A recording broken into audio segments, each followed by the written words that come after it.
Naravno, ljudi moji, dobrodošli u novi live stream.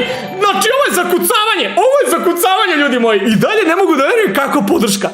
Ljudi, inače, pišite komentare da li vam se sviđa outfit. Znači, pišite komentare da li sam se lepo obukao. Čak, pustim muziku u pozadini.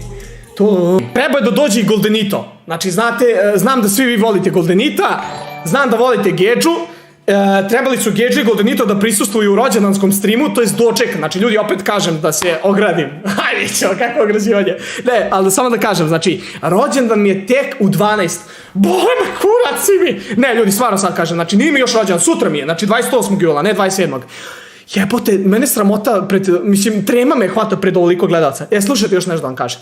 Gedža je bolestan. Znači, gde si Sale, brat moj, Norveška, ljubi ga, brat. Mnogo me lepo ugostio. Znači, svi srce za brata Saleta. Ljudi, znači, ko je pratio kocka streamove zna za Sašu.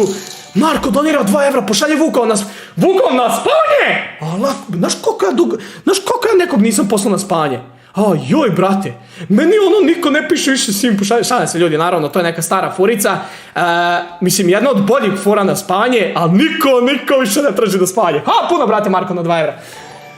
Jebote, ne znam gde početi, nisam ni popio ječem još. Kakva sam ja pizza mala. Ljudi, iskreno pišite od 1 do 10 mi dobro koša. Ja sam mnogo tup za brojke, znači mene samo brojke zanimaju. Pregledi, subscriberi i sve, možeš reći mi. Ana Miličević, hvala na subscribe. Ljudi, pišite komentare da se lepo vidimo. Ne znam gde se nalazim, da li da vidim kako se zovem. Brat, 10 ali košulja kratkih rukava. To što da moj jeste sad iz Kurčobadžije. Hvala ti puno, brate, na 2.